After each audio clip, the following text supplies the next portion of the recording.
भारत ने पाकिस्तान से हाफिज सईद की हवालगी का मुतालबा कर दिया है। भारत की जानिब से हाफिज सईद की हवालगी की खबर।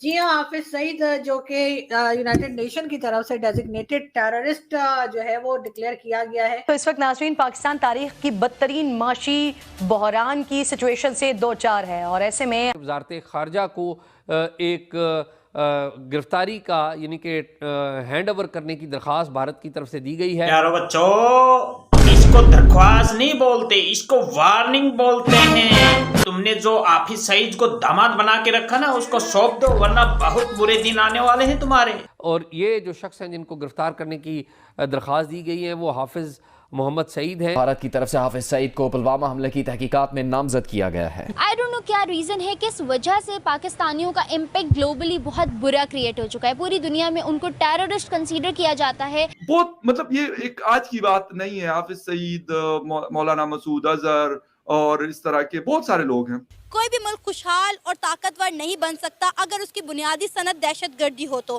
जो पाकिस्तान में हाफिज सईद को सपोर्ट करते हैं वो यकीनन नाराज होंगे और कहेंगे नहीं जी, हम कैसे अपने किसी सिटीजन को भला दे सकते हैं। मगर बहरहाल देना तो होगा और देना भी चाहिए। और उसके बाद अब पाकिस्तान में ये कहा जा रहा है, कुछ लोगों की तरफ से ऐसा कहा जा रहा है कि शायद इंडिया पाकिस्तान में सर्जिकल स्ट्राइक करे। सिचुएशन जो है ना वो इस वक्त अनप्रेडिक्टेबल होती जा रही है।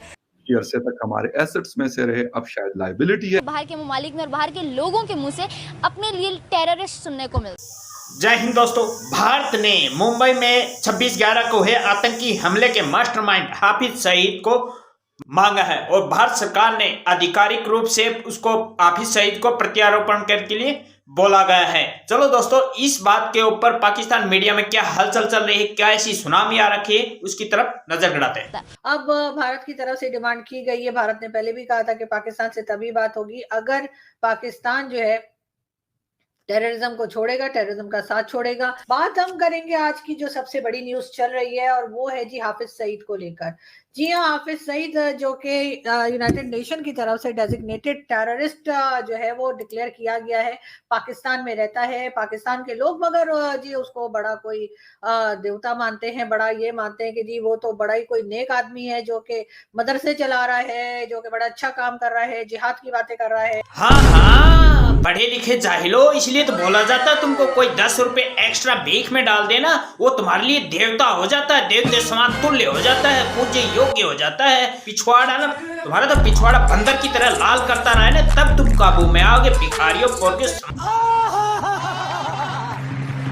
और जो कह रहे गज़वा हिंद करना है और इस किस्म की कई चीजों को लेकर। लेकिन इस वक्त जी जो खबर चल रही है वो ये है कि इंडियन गवर्नमेंट यानी कि भारतीय गवर्नमेंट ने जो है वो पाकिस्तान गवर्नमेंट से कहा है ऑफिशियली कि जी हाफिज सईद को हैंड ओवर किया जाए भारत को।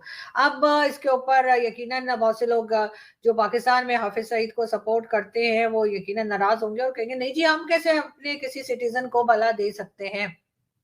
मगर बहरहाल देना तो होगा और देना भी चाहिए। हाँ जी, मैं भी एग्री, बिल्कुल एग्री हूँ।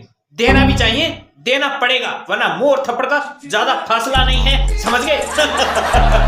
अब भारत की तरफ से डिमांड की गई है। भारत ने पहले भी कहा था कि पाकिस्तान से तभी बात होगी अगर पाकिस्तान जो है टेररिज्म को छोड़ेगा, टेररिज्म का साथ छोड़ेगा, तभी ट्रेड हो सकेगी, तभी बातचीत हो सकेगी। पाकिस्तान बहुत ज्यादा इंटरेस्टेड है कि भारत के साथ बातचीत हो। पीपल टू पीपल कांटेक्ट तो खैर चलता ही रहता है, आम लोग जो है वो तो आपस में बातचीत थोड़ी बहुत किसी तरीके से करते हैं और उनका कोई लेना देना भी नहीं होता पॉलिसी मेकिंग में या किसी और चीज में। लेकिन बहरहाल जो एस्टेब्लिशमेंट है या जो एजेंसीज हैं वो जरूर इस बारे में इस वक्त बातचीत हो रही होगी, गौर हो रहा होगा। अभी तक फॉरेन ऑफिस की तरफ से कोई स्टेटमेंट नहीं आया है, लेकिन भारत के मीडिया की तरफ से ये खबर जरूर दी गई है कि भारत की गवर्नमेंट ने ऑफिशियली पाकिस्तान से कहा है कि जी हाफिज सईद को हैंड ओवर किया जाए। अब कब तक ये सिलसिला चलता रहेगा और कब पाकिस्तान इस बारे में मानेगा, ये बात का जो है वो यकीनन बहुत इंटरेस्टिंग बहुत मतलब ये एक आज की बात नहीं है। हाफिज सईद, मौलाना मसूद अजहर और इस तरह के बहुत सारे लोग हैं। उसके हवाले से हम मुख्तलिफ बातें हमने सुनी, स्टेटमेंट सुनी, लेकिन अभी इंडिया कह रहा है कि हमारे हवाले कर दें। Is it possible? आपको लगता है कि इंडिया ने डिमांड तो की है, लेकिन किस तरीके से, क्या तरीकाकार हो या क्या ना हो, बात हो, मतलब जहाज में बैठा के आएंगे या मतलब जो भी तरीके। मेहमान हो तुम्हारा इंडिया का नहीं, उसको गधे पे बैठा करके तड़े मार दो, इंडिया अपने आप छूट लेगी। इस तरह का कोई सिस्टम आपस में हमारा नहीं है इंडिया पाकिस्तान का। अमेरिका के साथ तो हमारा रहा है इस तरह का, लेकिन इंडिया के साथ नहीं है। तो क्या हुआ है कि अभी फिर इंडिया डिमांड कर रहा है इसको? ऐसा है कि अभी 7-8 दिन पहले हमारा नया कानून जो है वो बिल्कुल बिल पास हो गया है और उस नए कानून के इम्प्लीमेंटेशन का ये पहला स्टेप है। मैं तो अपने आप को ही कॉन्ग्रेचुलेशन बोल देती हूँ, क्योंकि 2 पाकिस्तान से वो भी जेंट्स बैठे हैं तो नहीं बोलेंगे कॉन्ग्रेचुलेशन। तो हम आपको मुबारकबाद देते हैं। आपका कोई भी कुछ हुआ है तो हम मुबारकबाद खुले दिल के साथ देते हैं। कॉन्ग्रेचुलेशन। 4 दफा मैंने एक्सेप्ट किया इस मुबारकबाद को। Thank you. जिस नए कानून में टेररिस्ट ऑर्गेनाइजेशन और टेररिस्ट मास्टरमाइंड के लिए काफी सख्त। जाहिलो, मुबारकबाद देने की जरूरत नहीं है, बस हाफिज सईद को इंडिया के हवाले कर दो, उसी में तुम्हारी भलाई है। वरना तो देख लो कटोरा गधे पे बैठ के मंगाएंगे, समझ गए ना। चलो दोस्तों, आज की वीडियो में बस इतना ही फटकार लगाएंगे। अगली वीडियो में फिर से मिलेंगे। जय हिंद।